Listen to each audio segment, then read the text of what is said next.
Hello, geeks. Did you miss us? I hope you did, because we're back. It's time for episode 8 of the Geek Side Podcast.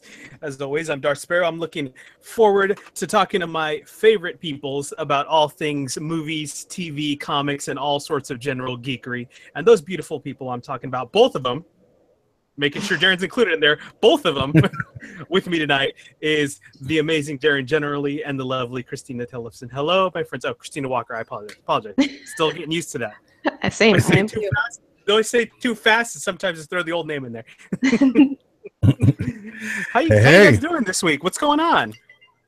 I'm good. It's been, it's been pretty busy. A lot of stuff, a lot of real world stuff going on. A lot of stuff coming out, media wise. A lot of stuff worth talking about. So I'm ready to dive right into it. We got some talkings to do, friends. Christina, what's going on, my friend? Getting geared up for Halloween, watching lots of spoopy movies, and yeah, same. A lot of real life stuff happening, and a lot of exciting, not real stuff happening. So I'm pretty excited about all the stuff coming out. Absolutely. Let's talk a little bit about some of those spoopy things that are going on. Have either of you guys got a chance to watch the new Netflix movie that just hit last weekend, The Babysitter? No, I haven't, but it's on the list. I did watch something else Netflix related, which I'm going to talk about. But okay. But no, I it's on my list. I want to watch it. I just haven't got a chance yet. I saw the trailer. It looked really cool. I won't say anything spoilery, but I will say that I did hear a lot about it, and I just happened to have a free Friday night last weekend, and totally watched it, and it was. I loved it so much. It was just like that old school, like campy, kind of over the top, kind of perfect horror movie that, we all have seen several times in our lives, with these really overly exaggerated archetype characters, the main actress and the main kid. I mean, it's all about the kids nowadays. It's all about these really great young actors who are doing really cool things in scary movies, like in Stranger Things and It. So this guy is another one it's right up there with the rest of the gang, and super great acting. Obviously cheesy, over the top, right up there with you're a Ash versus Evil Dead kind of thing. So if you're into that kind of scary movie, it's a super fun watch, and I can't wait to get your thoughts on it when you guys watch it. But it's super must watch for the spoopy Halloween season. Mr. Darren, what did you watch on Netflix, man, besides that? Well, it comes out this Friday, but I watched the new Stephen King adaptation, 1922, starring Thomas Jane. I love Tom Jane. Oh, really creepy movie, and he is so good in this movie. Like, it's so many different, so many like nods to Stephen King mythology, but it's such a small, just really intimate story, because it's really just like him and his family. And not to spoil anything, but it literally starts off with him confessing to how he murdered his wife. Cool. Oh, nice. And it's Stephen King, so just because someone's dead doesn't mean that they're gone. So yeah, exactly. It's really good. It's very atmospheric, like you feel, and very intimate, like you feel like you're part of it, but you're not, like you feel like you're just kind of monitoring these people's lives, and it's a really good movie. Like I'm not doing it service, but I did review it for my site, but so I'm better at talking about it via what I've typed than what I'm actually. Exactly. Versus how I'm describing it now. So I would go ahead and read my review. It'll probably entice you to see it. That's okay, man. You had me at Thomas Jane. I love him. He's definitely so good. One of my I guess we'll say now my second favorite Punisher, but I love his acting style, and just his thing that he brings to every role that he does, which is he's just Thomas Jane. I don't know how else you can describe him, but I'm looking forward to seeing that. Christina, if you didn't watch anything new this week, I have a different question for you. Okay. What is a must-watch every Halloween season movie for you? Nightmare Before Christmas. Or just yeah. For sure. And Addams Family. Those are like the two movies that I always watch since I was in middle school, like on. So Yeah. yeah. You know what? You know what I feel like is strong, highly underrated is the Addams Family and the little like one-liners that the grandma always has, especially in the second movie. If you're not paying attention and you're really like focusing on the main action that's going on in the scene, you're gonna miss them. But she has some like hilarious fucking lines in both of those movies, and you're just like, wait a minute, what?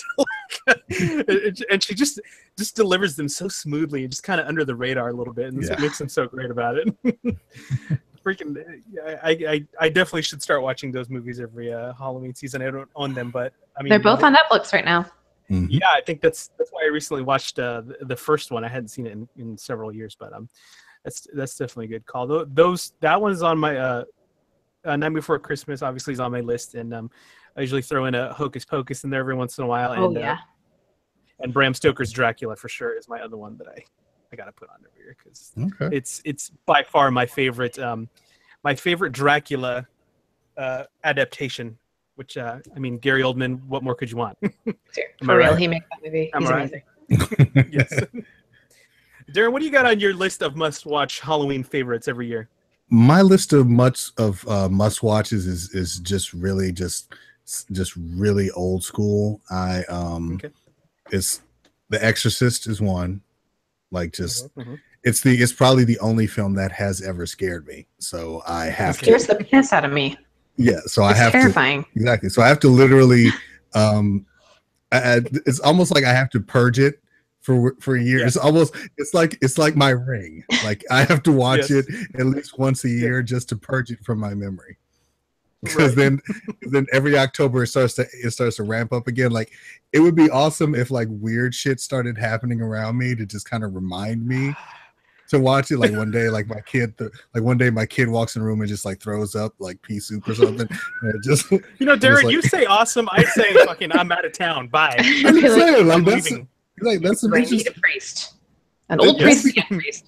It'd be an interesting. You're right. It'd be an interesting way for the universe to remind me. Oh, you know what? I got to watch The Exorcist, and then it's time. Exactly. And then my second one is the original George Romero Night of the Living Dead. Oh yeah. Okay. Yes. Good stuff, man. It's another one. I gotta watch it. I gotta watch it in black and white. Gotta watch it in the middle of the night with all the lights off. Oh yeah. Have to watch it. Yes.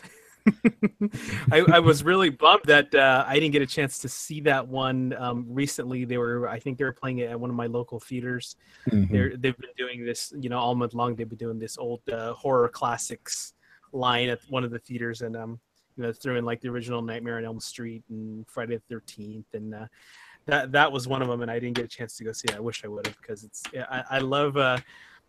It's almost like you're getting to see it again with fresh eyes for the first time when you see it in the theater, and you've only ever seen it on a small screen. So they've got some more stuff coming up. Hopefully I get to check out something. But good list, man. I dig it. All good stuff. We got a lot of movie stuff to talk about, guys, because unfortunately we weren't on last week, and at the beginning of last week, a big trailer that we've been waiting for a long time hit.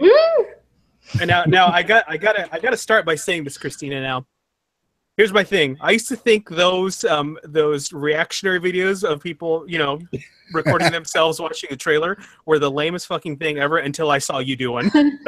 And it was like the most amazing thing because, being one of your best friends and knowing how dear Star Wars is to us, like watching you gave me more feels than what I had already had from watching the trailer. Okay, so that was awesome. Thank you for that. I'm gonna start with you, my friend, and tell me your utter almost meltdown with watching the Star Wars Last Jedi trailer. It was a lot. It was a lot to take in. I had to watch it immediately after the feel, like after I could like let the emotions kind of wane a little bit. It definitely has Empire Strikes Back vibes to it, which I love. I mean, it's circular storytelling, so it's going to have that feel to it. There's a lot happening in that trailer, and I think a lot of it is also misdirection. I mean, Luke himself even says this isn't going to go how you think. So every little thing they're giving us in that trailer, I don't think is actually very spoilery. I think it's all going to be it's not going to go how we think. And I'm definitely curious to see what's going to happen with Rey and Ben Solo / Kylo. I don't like calling him Kylo anymore because I see a lot in the trailer. I saw Ben Solo. I didn't see Kylo. So I'm really interested. I feel like they took a lot of things from Dark Empire, even, which is one of my favorite comics, and a lot of things with Jason and Jaina Solo. Yeah, I know they're not the same age; they can't be twins. Like I get it, but like there's a lot of parallels there.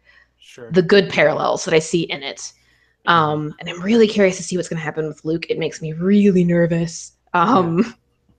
And of course, seeing Leia, like we know this is going to be her last movie, and knowing that going into it, even watching the trailer, rips my heart apart every single time. But man, does she look beautiful. She does. There's a lot happening in that trailer. I'm not really sure like where to start like on theories or anything, but December needs to happen now because I need to watch it like right now.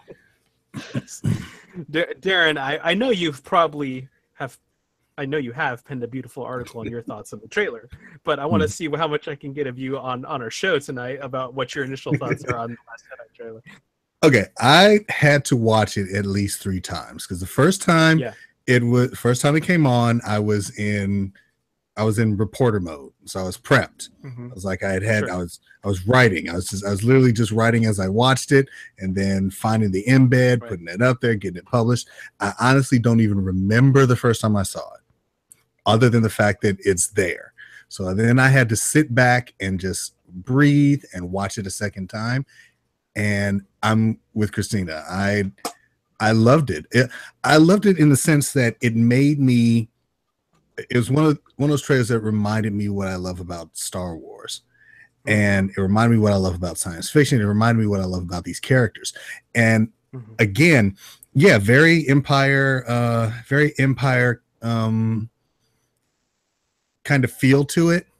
And it was even more interesting when I saw like some of the lobby art that they've had around the world, where you have like the light side and the dark side on each side, but you also have Luke on both sides at the top. So it's one of those things where I was hoping that it didn't spoil anything, which it didn't. But it opened up a bunch of questions that I had and made me want to see it because I want those questions answered.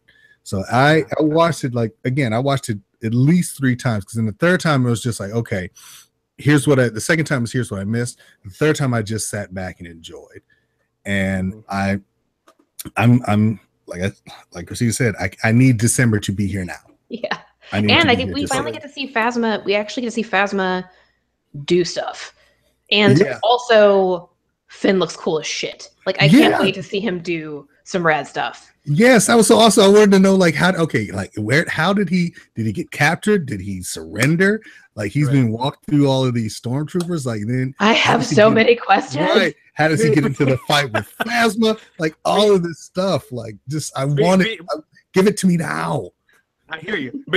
Before, because I want to talk about some of those questions you guys might have, and other than just give like repeat of what you guys just said, because I felt all those things as well, just like the sheer utter glee and goosebumps of just being like, more Star Wars is finally coming. I really liked all the new stuff that we hadn't seen yet. I'm talking like the new ships. Kylo's got this badass new ship, the new walkers with all the crazy extras. Yeah. Say it again, please. ATM 6s. Yes, ATM 6s.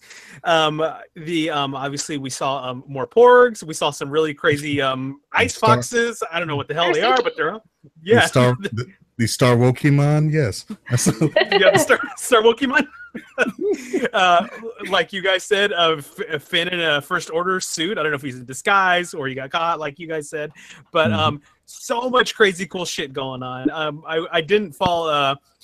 I mean, knowing Star Wars well enough and kind of knowing what they've done with the trailers in the past, I didn't like get all rage quit and be like, is fucking Rey gonna turn to the dark side and go with Kyle? I mean, come on, guys, it's a trailer. Right. They're intentionally splicing shit together that's not even connected or not even from the same scene. Also, stop hating on porks. Step it. Yes.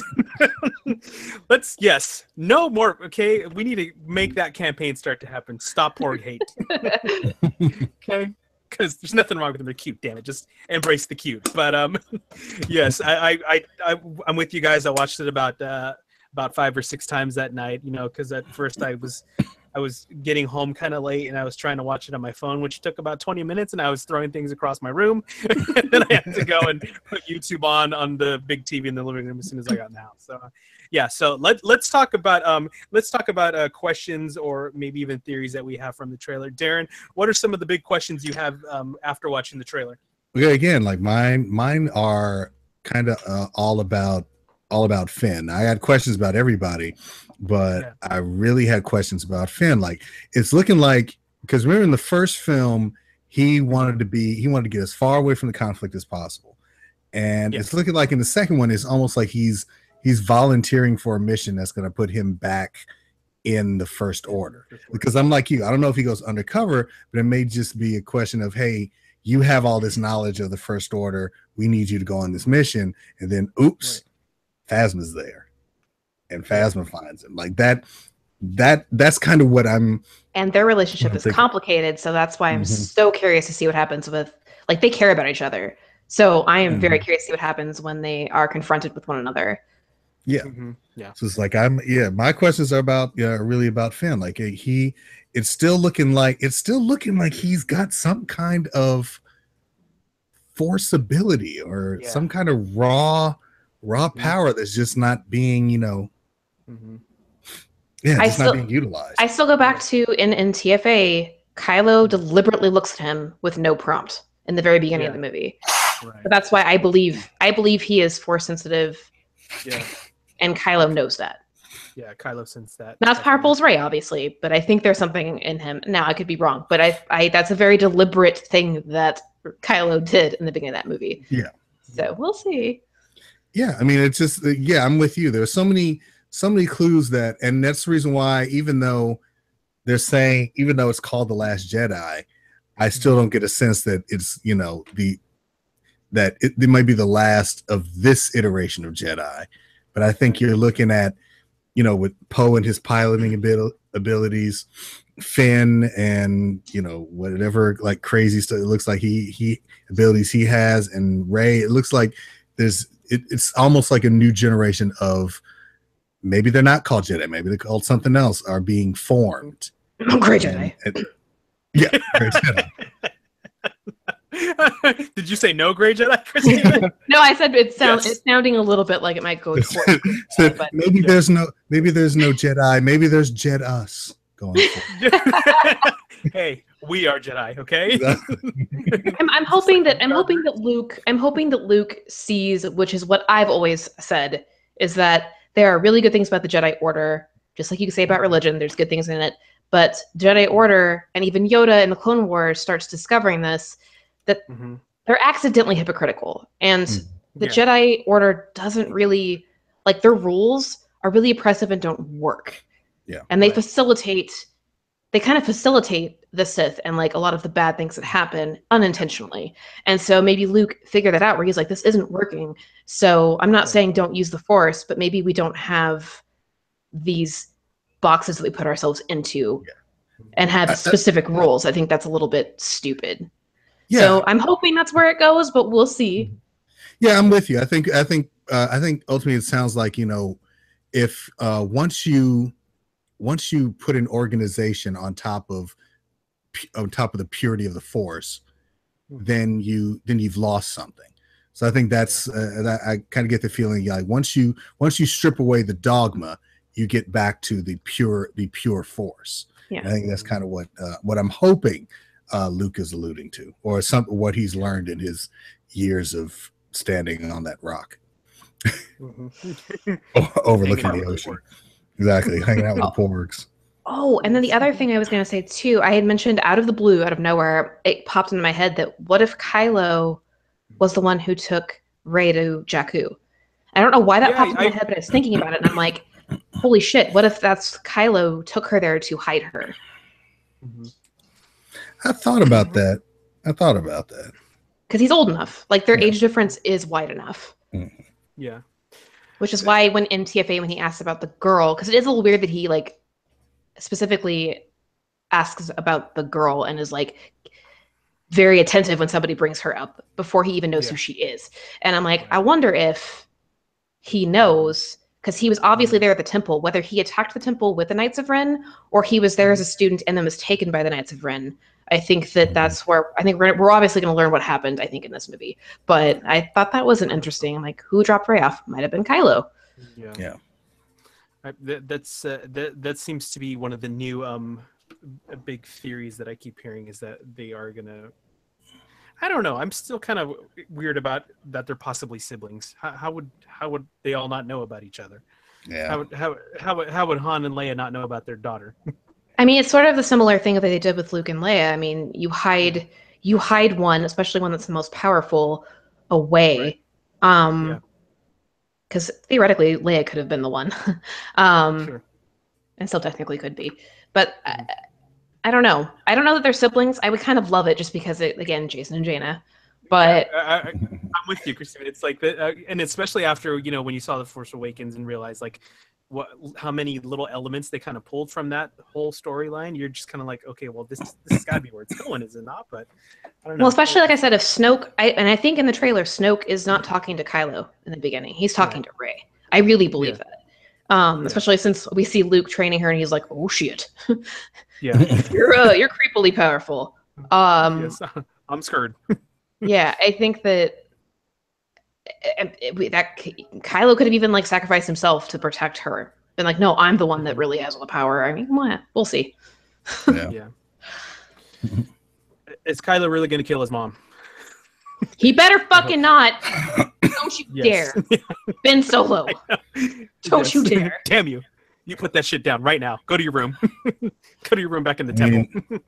I don't know. I mean, they've got to, like, I think the one part of all of this that I'm dreading is how they exit Leia from the story. Yeah.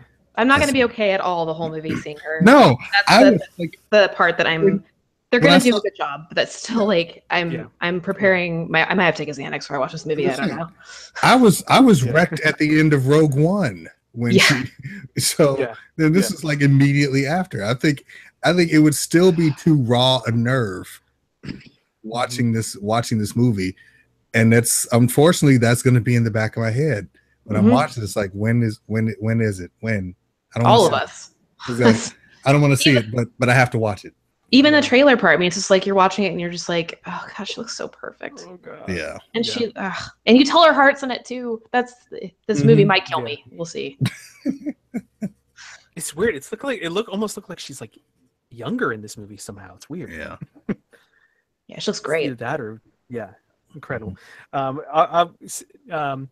Discussing how we're already kind of feeling like there's some definite similarities in the circular storytelling we're talking about. This is very Empire-esque.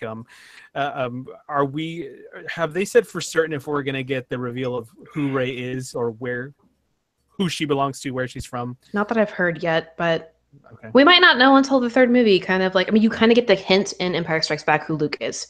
And then we get confirmation in Return of the Jedi. It might be something along those lines, but they're going to have to do something because there's only 2 more movies. Yeah. Well, technically, there's only 1 more movie after this, but you know what I mean. Yeah. I gotcha. Yeah, I dig. I think from a transitional point, from a plot point, they may have to try and establish that a little bit sooner, because in the original trilogy, you were really kind of following Luke's journey, and you had the side story of Han and Leia's, coupling and getting together and falling in love. I don't think you're necessarily going to have that in this one. So you're following Finn, you're following Poe, you're following Rey, you're following Kylo. I mean Ben. So I think you have more storylines that you have to resolve. So I don't think you can go too long without just putting out who Rey is, and then dealing with it either throughout the course of the movie or setting up how you deal with and resolve it in the next one. Yeah, I agree, man. I agree. But I'm with you guys. December needs to hurry up and get its ass here. Yes. Watch it like every day for like weeks, weeks and weeks and weeks. If my heart can take it, I'm going to watch it a lot. Hang in there, friend. I wish as always we were seeing it together, but I You know know how that goes. You know how that goes. But along the topic of Star Wars, Darren, I think you wrote an article about the return of Star Wars Rebels, which is in its final season. Season 4 is gonna wrap it up. I had the distinct honor and pleasure to actually get to go to the hallowed mecca of us Star Wars geeks, one of them anyways, and I'm talking about Lucasfilm. And you know, being a member of the 501st, we get some cool opportunities and invites every once in a while that pop up. And sometimes you know, you get an invite that says, hey, do you want to come to Lucasfilm and check out not 1 and not 2 but 3 episodes of Star Wars Rebels before they even come out? And we're like, sure. So yeah, like no, come on. I think I'm busy washing my hair doing that, but anyway. But yeah, so I got to do that, and it's obviously, you know, one of those things. You walk in the building, you just get all the feels, because you know what history and what amazing magic has come out of that building, and all the amazing people that have walked through those halls and done, you know, everything from visual to sound to acting to whatever. It's a pretty intense feeling, you know, the first time you're walking in there. Not only that, you know, you every once in a while catch an occasional celeb, you know, walking in and out. I was standing by the door waiting to go into the theater, and Robert Picardo comes walking out of the building. I'm like, oh, hey, hey, can I grab a pic real quick? Luckily, I caught him fast because he kind of rushed off. But yeah, but obviously, I can't talk too much about the stuff that hasn't been shown yet. But since episode 1 has already come out, we can talk about that a little bit. I was recently doing some just trolling some reviews from other fellow fans, and a lot of people were saying they weren't sure how they felt about the way this season started, with the conflict continuing on Mandalore and them trying to save Sabine's father. Some people were feeling it was a little, I don't know, jumpy as to where we left off from last season. I personally, and I don't know, maybe it's because it was a result of where I was seeing it, but I really enjoyed the first 2 episodes. I felt like it was like a really kind of a really fast, intense place to start us off for this season. I know there's going to be a lot of big things coming. We did get a bit of a Q&A with Dave Filoni after we watched the 3 episodes, and one of his things that he did say was that he really feels like after 4 seasons they finally nailed it down. I don't know why they're saying that now. I mean, I think there was some amazing episodes last season. Specifically the ones with Sabine were some of my favorite ones. Darren, what was your thoughts on the first episode of the season, man? Well, I'm with you. The Mandalorian storyline was great. I wanted to see how it was resolved with Sabine and her father, and that was fine.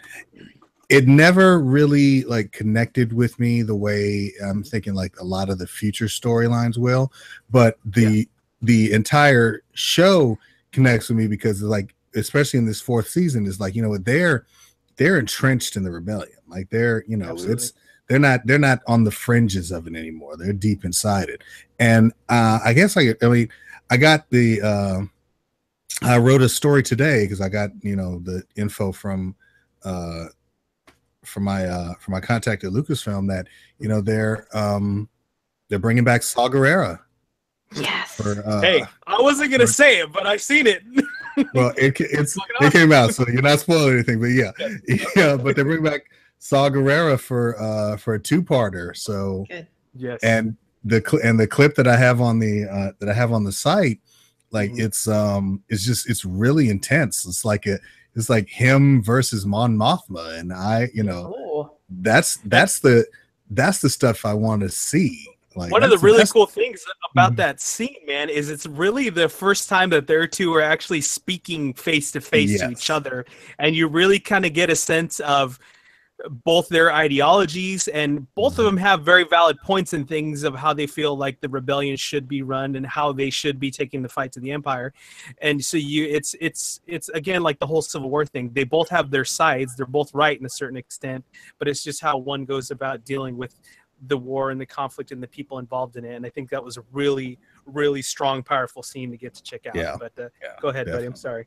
No, I'm with you. So it's one of those scenes where it's framed so perfectly, where they where all of these conversations that you never thought of happening in Star Wars, but you knew should have been happening, and that's what you're seeing. And that's one of the things I've always loved about Rebels is that there is like, even when they've been on the fringe of the rebellion, they've been on the fringe of the things that we know are happening and what we were hoping were going on while the Luke and Leia story was happening around us. So yeah, I'm excited for it. I really enjoy it. Yeah, that you know, besides the Mandalore plot with Sabine continuing, once you get to the third episode, you really get that we're just immersed into the real birth of the rebellion. And it's a pretty cool thing to be able to see, you know, those things that we necessarily haven't seen, that we know happened and took place and always wanted to see. So I think this is going to be a really cool, intense season. It's a bummer that it's going to end after the season, because, you know, I enjoyed Clone Wars. I feel like I enjoyed Rebels a little bit more, maybe. I just a smidge. But I'm excited to see though how they tie it in with the canon universe. Christina, you been watching Rebels at all? We actually, Brian and I just finished all of Clone Wars. It's taken me several years to get through it because I've been trying to watch it with him. And I feel so bad because Freddie Prinze Jr. himself gave me the first season on Blu-ray to watch. Ian and Jarrus, the first season, you haven't watched it. I know, because I wanted to finish Clone Wars first, and then that's our next goal, is to watch that. I'm pretty excited to watch it. I have seen a few episodes here and there. I love Sabine, and I really like Saw Gerrera. So I'm really interested in blowing through the seasons to get to the end of it, because or to this last season now. I'm gonna try to catch up really quickly. I literally watched all of season 3 like the week and a half leading up to when I was gonna go last weekend, because I didn't catch any of it since I don't have, you know, cable with Disney, and they're kind of hard to find online. But I managed to find them somewhere, and I burned through them in like a week pretty much. So. Yeah. What were you gonna say, Darren? I'm sorry. And Forrest Whitaker is providing the voice for Saw Gerrera. Oh, rad! Good. And it's the same actress that played Mon Mothma. Yes, good. Yeah. So it brings an extra like sense of realism knowing that they voiced it, and and it's them you're hearing. It's pretty intense. Like literally, if you closed your eyes, it's almost like a deleted scene from Rogue One. Like it, And also the cool thing, I guess, that ties Rogue One into it, aside from Saw being in it, but they mention Hera's name over the loudspeaker. Right, in Rogue One, you can actually see Chopper if you look really close too. What? Yes, you see Chopper in Rogue One. Yeah, I didn't know that. Yes, Chopper's in Rogue One. Yeah. A side note before we move on to the next segment, you know what's really bizarre? When you watch that much Rebels in like one sitting, you actually really start to pick up what Chopper is saying. It's fucking hilarious. That's like R2. Like, you know what R2 is saying. I'm like, did he just say what I think he said? Yeah, it's pretty funny. But more Star Wars to come. We need more. But there was some other big trailers. We had the beautiful, like, feast for the eyes, mind-numbing, amazing trailer for Black Panther, which is, God, it's so gorgeous, man. It's like, I can't wait. Like, I was already excited for this movie, and even from the first teaser we got, and I think I probably mentioned this to you, Darren, when we were on Cape's Crew, that it feels like they literally just took pages out of the Ta-Nehisi Coates Black Panther, and they threw it on the screen and just amped it up, and it's gorgeous in every possible way. It's like that comic book to real life, which I think is amazing. It's perfect. The color palette is insane. It's gorgeous. God, yes, it is. Just visually, it is beautiful. Like I'm telling people right now, and then I normally don't go there with this, but I'm just saying, like, look to, when you go see the movie at your local multiplex. Yes. I think it's gonna be like the biggest like African American cosplay ever. I think we're like I've literally talked to family and friends, people who are not fans of comic books, people who are not fans of Marvel, people not fans of movies, but what they are talking about is what they are going to wear to the premiere, what they're going to wear to see it. Like that's great, that's man. What it see. Yeah, beautiful stuff. But Mhm. I think definitely, you know, besides all the rich history and the tapestry of Wakanda that we're going to Mhm. be able to find out, I'm really excited to see more of how they've merged, like, you know, that ancient techie vibe, which is really Yes. cool. And you know, we got to see Michael B. Jordan in it's the Golden Jaguar, right? The Golden Jaguar. So Golden Jaguar. awesome, man. And there was a little bit of a Iron Man-esque Tony Stark thing going on. He's got multiple Black Panther suits rocking there. I was like, what's going on here? We got a couple of options. Well, I mean, there, you gotta go. I mean, you gotta think about it. It's the history, with the history of the Black Panther. I'm sure there's there's a Panther armory that has not only like T'Challa's suit, but T'Chaka's suit. Right, and all the Black Panthers that have come before. Probably date back to the first one. Christina and Darren, what was something in the trailer that you hadn't seen before in the past teaser stuff that you were really excited about that you saw in this full trailer? I'd say from my perspective, I wanted to see more of how he gets into and out of the suit, and it's just like that moment when he leaps and is forming the suit on him and then leaps onto the car. I'm like, okay, it's almost like, you know, how Tony has, you know, had the little armbands that he used in Avengers to have the suit form around. It was almost like Black Panther's like, oh, that's cute. Yes. Like, here's how you hold my beer. Hold my beer. I got this. It's like, here's how you do that when you come from a technologically advanced society that no one knows about. Like, we've absolutely. So yeah.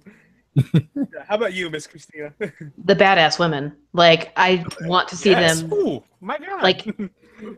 Like I'm questioning my sexuality. 1, 2. That's okay. They are badass, and I love Lupita, and I always forget what her name is. It's the same woman that plays Michonne. Denai Guerrera.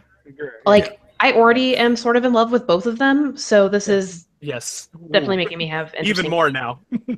But they oh my God, the whole movie just looks amazing, and like, honestly, the trailer didn't leave me wanting anything because they put a lot of cool shit into it, and it's even if you know nothing about Black Panther, and my knowledge is limited to what I've seen, I haven't read I don't think, an individual issue of it, which is unfortunate. I think that my most of my familiarity with him is in the cartoons or from seeing him intermixed into other comics. But I've always liked him, and so this is getting me excited to actually maybe want to pick up some individual issues and start reading. On that note, if you do start with Tanahashi Coates' run, it's amazing, and that just the way that they're moving forward with not only Black Panther but also with his guards are called the Dora Milaje.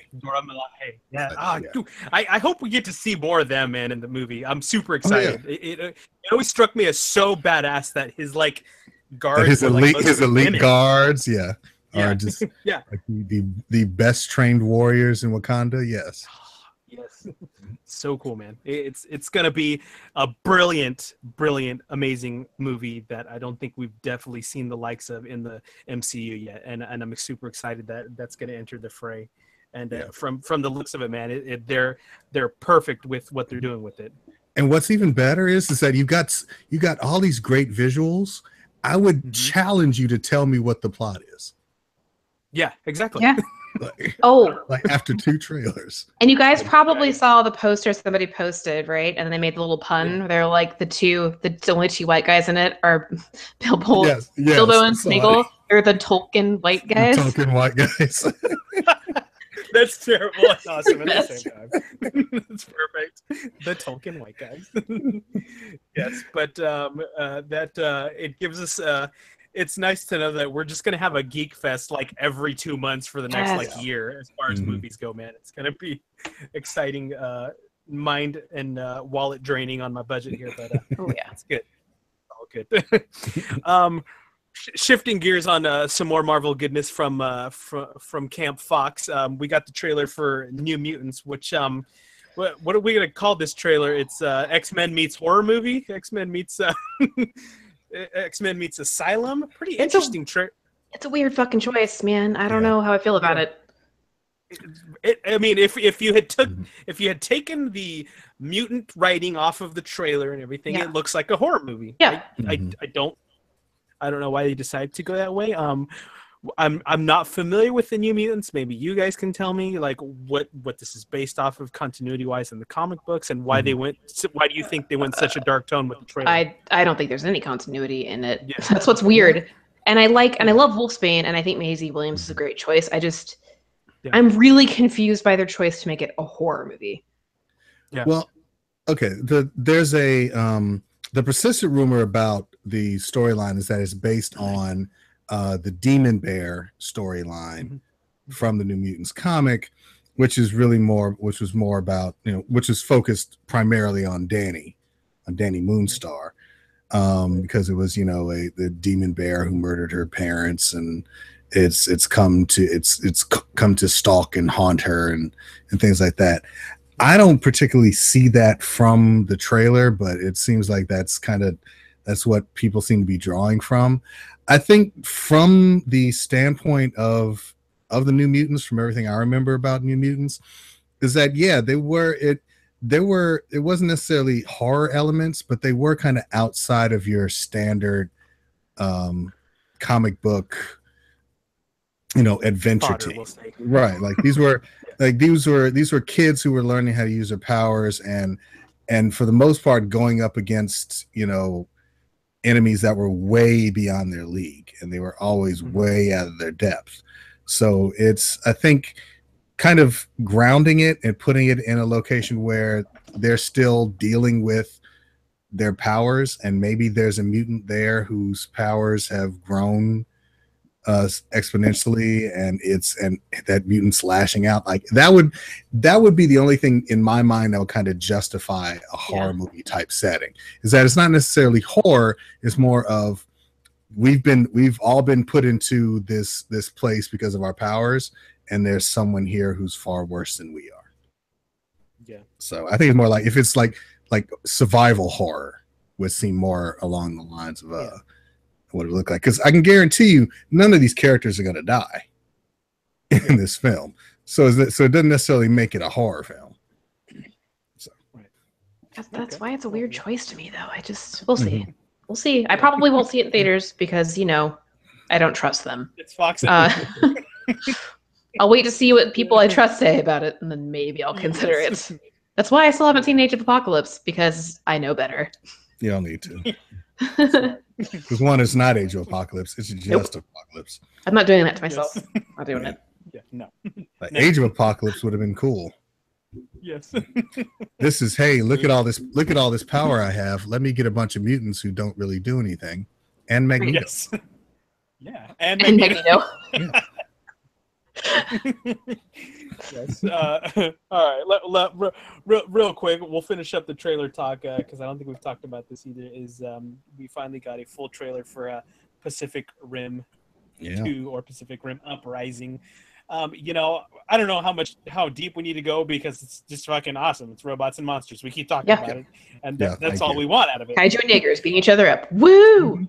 That's all I'm paying. Robots, monsters, and Finn now. Oh, and John Boyega. I'm only paying for those things, so I don't care about anything else. Yes. I don't care about the rest, as long as the shit gets beat up, buildings get destroyed, and there's some cool little drama on the inside of the suits. We're cool. That's all we need. Yeah, exactly. And that's the best thing about the trailer, is that they know exactly what you want. You don't need a bunch of exposition. You don't need plot points. You don't need to see love story or sexual tension. It's Jaegers, kaiju, boom, punching and stabbing. That's all I need. It's punchy, stabby rockets. and yes. stabby punch rockets. Exactly. Yes. I think that's going to be the title for this week's show. Punchy, stabby rockets. Yes, like we said, a more delicious geekness coming to the big screen very soon. Guys, let's finish up with a little bit of the wide world of geek. Christina, what have you been doing this week in the wide world of geek? Well, I finally saw Blade Runner. 2049. Okay. I've watched the old one a million times. Loved it. Thought it was easily one of the most beautiful movies I've ever seen. Didn't mind that it was too long because I enjoy a movie that takes its goddamn time every once in a while. Sure. There's some plot holes that I don't have serious issues with. I need to watch again to see if maybe they explained it more or it's there and I just missed it. But I thought it was beautifully done and not as poignant as the first one, in my opinion.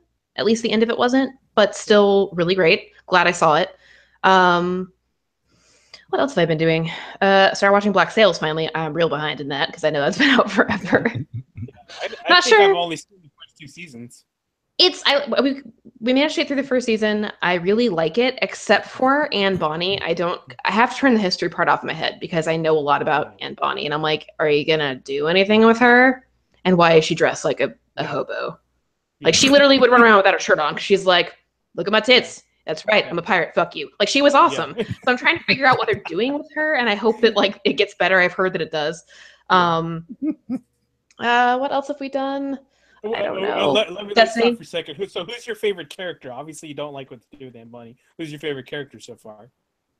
They kind of killed all my favorite characters really early. I know, but I do like. Okay, so I'm conflicted, but I think I like Flint a lot. I really do like him. Yes. Flint was good. There's things about him that I'm like, motherfucker, why do you gotta make me like question you? And you do some pretty shitty things.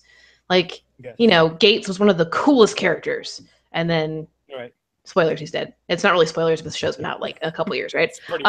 Yeah. I also spoiled it for myself. I know Billy's not dead because I went to go look at IMDb to figure out who an actor was because one of the actors in it changed in season 2, the guy with the glasses. I was like, I wonder why they changed him, and apparently the poor guy died of brain cancer, I guess. And then I saw that Billy, he's in 38 episodes. Hope spoilers, he's still alive. Okay. But I hope there's something cool with Anne because all of the female characters, there's things about them that I think is cool. And the more I think about it, it feels like it's a dude that wrote these characters for sure. And that's what kind of bothers me about it. I'm like, get a girl in there to write these characters because they're making some stupid choices that women wouldn't do. Finally beat the Leviathan raid in Destiny 2. Oh, yeah. And now I'm doing it all over again. Yeah, because I keep hearing about that. I keep hearing about that raid. I haven't gotten that far yet. So it's not so bad once you have a good group and you have good communication and you have your shit together in the patterns. We finally did it. So I still haven't played Battlefront. I'm a bad Star Wars fan in that. But I'll get to that. My internet connection's shit, so I try not to download much video games because they take forever. But yeah. But anything else, friend? Spent a lot of money on comic books today. The Justice League trailer, or not the trailer. Well, that looks like garbage too. But the poster looks like absolute hot garbage. And what were you gonna say about it? Was there? Yeah. So I saw a quote on my friend Marianne's post, and it's from Glenn Hedrick from Face Off. It looks like some real Party City shit. Is what that poster looks like. It's bad. It's like I really thought that it was something that a 6-year-old had made, and not knocking 6-year-olds. Yes. It's not good. It looks like what you would plaster on a paper plate. It's right. What is that? And it makes me look at Cyborg and Flash and be like, their design is so stupid. Right. Yeah, the composition on that poster is bad. Is off. It's like I know you want to lighten it up a little bit, but just like composition. Doesn't work though because you're DC. So stop it. I hear you guys. All right, friend. Darren, since I pretty much already said everything I did this for my Wide World of Geek, I'll say what I'm excited for this weekend.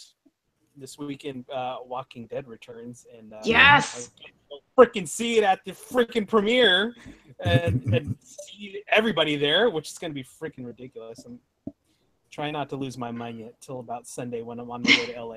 Then I'll start freaking out. It's going to be ridiculous. But yes, I'm planning to get there hella early, and I'm going to go dressed up as Negan sans my bats because they won't let me in with the bats. They put a no weapons policy of any kind, even prop stuff. like everyone seems to be doing these days. Yeah. But it's going to be amazing nonetheless, and there's going to be some awesome people. I want to give a shout out to my buddy Avery Clem, who's a dead fucking ringer for Rick. It's ridiculous. I'm hoping to hang out with him because he's freaking amazing. He's just like, dude, this is Rick here. It's kind of awesome. But yeah. So just to wrap up my Wide World of Geek, I'm just because I didn't drop them earlier. The box office totals for last weekend, coming in at number 1 was Happy Death Day, another delicious entry to the horror genre during our Octobers, our spoopy Halloween seasons, followed by Blade Runner 2049, the new Jackie Chan flick of The Foreigner. Jackie Chan, I don't know how old the guy is, but he's still kicking ass and taking names. And that movie looks cool. His own stunts. Yeah, I want to see it for sure. Reigning supreme still in the top 5 is, of course, our favorite scary clown, It. And rounding out the top 5 is The Mountain Between Us. Yeah, man, It is still on the top 5 list. It's crazy, man. Yeah. It's the gonna go down as the highest grossing of all time. Has to. Highest grossing horror movie. Ridiculous. Coming out this weekend, the craptastic world-ending event movie Geostorm, which I'm getting so tired of those kind of movies. I mean, I don't know. I can't even say anything about it. As soon as I hear, like, I'm relatively sure you're going to hear the names like Dean Devlin or Roland Emmerich attached to that film in some way. Yes, it had to be involved. Every couple of years, they got to make one. Yes. So you know what would be funny? We destroyed this city now. Yeah. Yes, and we should do it next time with catfish. Exactly. Fish uprising. I love it. Also this weekend, Boo 2 Medea Halloween. If you love the Tyler Perry movies. Whoa. Apparently doesn't. They're still making Medea movies. Yes, they are. I'll put it to you this way. Tyler Perry has his own studio, has all this stuff. I mean, there's no reason Tyler Perry would not keep making Medea movies. Exactly. Because there's him apparently. There are people who will, because there's an audience to go see them, and enough of an audience to say, hello, okay, like, hello. Yeah, people keep seeing them. Whatever. Not my cup of tea. I don't know, but whatever. There are some that I personally find funny. There's some that are just like, okay, there you go. Agree. The first one was hilarious. It was awesome. Yeah. Agree. But as of late, I don't know. I was like, wait, they're still making those? Okay. Yes. Also, Only the Brave, which looks like a really good biopic about some kick-ass firefighters dealing with a lot of the shit that's going on in our world, all the forest fires and things. Which and my friend Josh Hopkins is in that. Nice. No way. Schnazzy.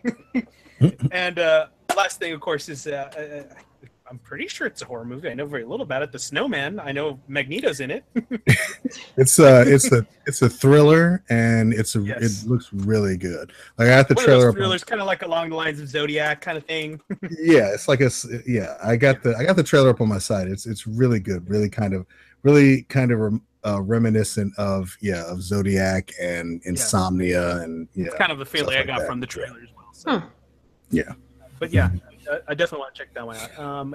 Darren, generally, tell us about your Wide World of Geek this year. Okay, I have immersed myself in Geek this week. I've bathed in it. I've just covered myself in it. You know what? Oddly enough, like pizza rolls.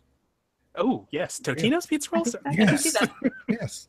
It's like Totino's and in desperation. Yeah, Totino's, Jolt Cola, and yes, and desperation.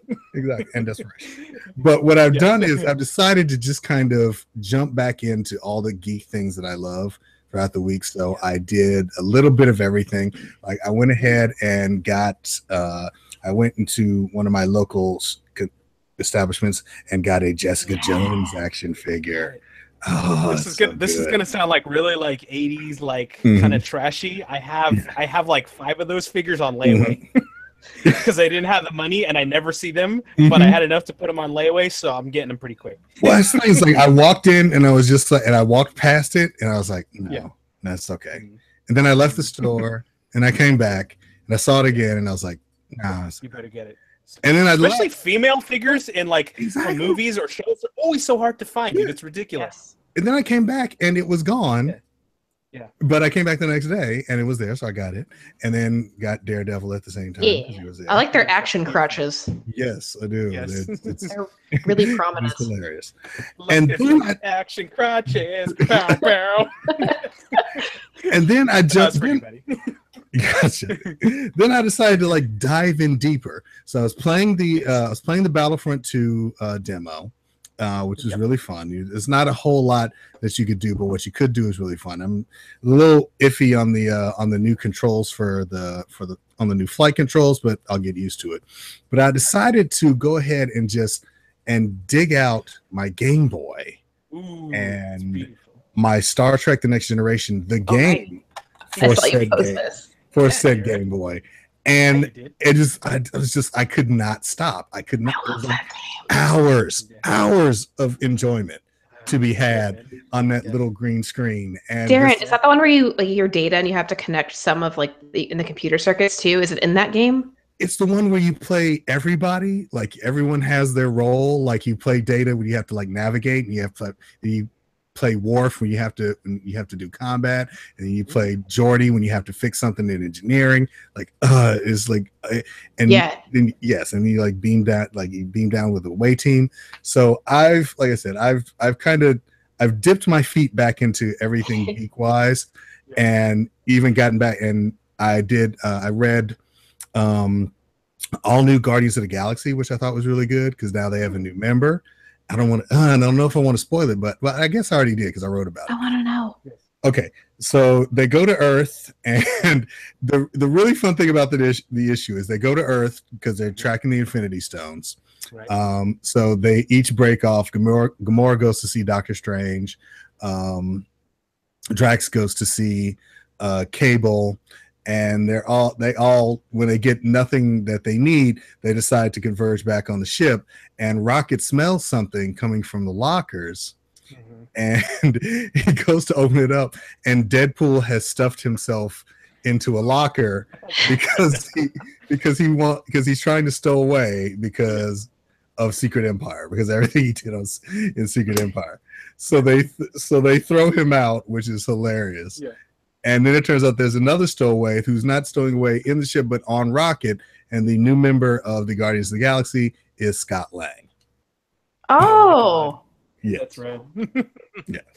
So, because he was just like, yeah, I did some pretty gnarly shit during Secret Empire. I need to lay low for a while.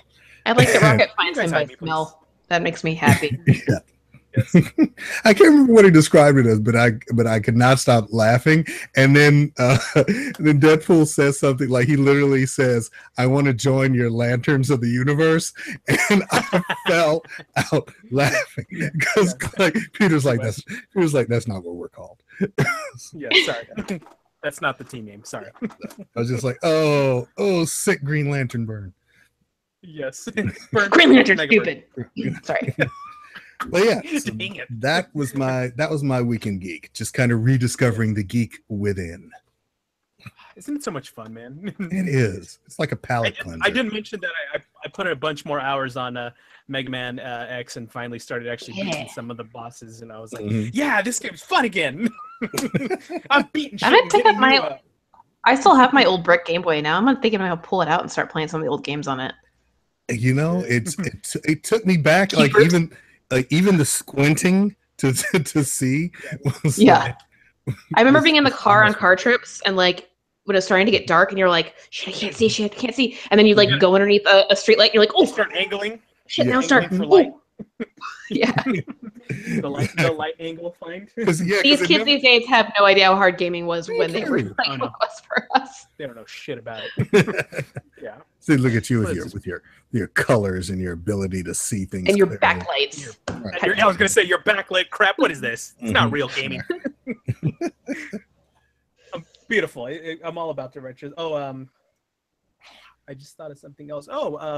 In case you're one of the purists like me who still don't download movies, Spider-Man: Homecoming finally hit Blu-ray. Yes. I haven't even opened my copy. Yeah, I haven't even opened my copy, but I started buying in 4K because I eventually plan to get a 4K TV, and the 4K which was a Steelbook exclusive at Best Buy, has this beautiful artwork by Ryan Meinerding, who's one of the head concept artists over at Marvel for the MCU stuff. And I've been fortunate enough to meet him a couple times and get his autograph on some of the art of Marvel books. And the cover of his artwork is always so beautiful. It's always just so visually stunning and detailed, and it's like so pretty. It's like, Spider-Man, and there's a little Iron Man in the back, which made me happy. So I'm like, this one's still got Iron Man on it. I'm getting it. So yeah. So that was the other thing I forgot to mention. But guys, thanks again, as always, to my friend Christina Walker. Drop us your social media tags and tell our friends and followers where they should check you out. You can find me on Instagram and the tweeters at booba_fet83. And yeah, easy.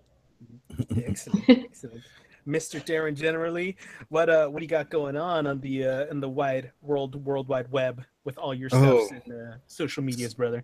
So many things. There's always new content daily, everywhere you see my name on Geeks Worldwide and my website, superpoweredfancast.com. You can always find me on Twitter at superpoweredfan. I am, in fact, on the Instagrams at superpoweredfancast. So I'm just I'm spreading like a techno organic virus just throughout the sphere. So you just broke out techno organic. I love it. Exactly. I hear techno organic and I think Ninja Turtles for some reason. It's like some kind of virus that one of the bad guys from there would drop somewhere. I think there was one, but I think there was so many. I think in the beginnings of the internet, like every villain had to be like techno organic in some way. Oh yeah. Right. So. And they all had a 3-inch floppy disk that they were going to infect and destroy the world with. Yeah, the same way. You know what I can do with this disk? Again, things the kids won't get anymore. The same way every virus can be cured by something on a thumb drive. That's exactly. Yeah, exactly. Hold on, I got the solution. Yes. Thank you, my friend, as always. Please, everybody, keep checking us out over at thegww.com for all the latest and greatest from all our beautiful contributors all across the world on that beautiful site, constantly posting amazing things like comic book reviews about TV, tech, toys, so much more is going on the site. You can check our little ragtag group over here on Twitter at _Geek Side Pod, where we're always talking daily about random geekery. You can find me on Twitter and on Instagram at Darth Sparrow, where I'm always posting random shit, and I'm sure I'm going to be dropping a lot of photos and cool things from my time at the premiere of The Walking Dead on Sunday. So if you want to check that out, please take a look. Yes, I'm gonna. Everybody's asking. I'm gonna do it. I might even post my first Instagram story because I've never done one of those. I haven't done one of those yet. I'm like, I don't really feel a need. It's kind of just throw pictures on there. But I think this is an occasion enough to drop an Instagram story. So. So check that out, guys, on Sunday when you're listening to this. And as always, come back and join us again next week when we'll bring you all the new stuff in the geek world, because that's where we'll be catching it. We'll be catching it on the geek side. Good night, my friends.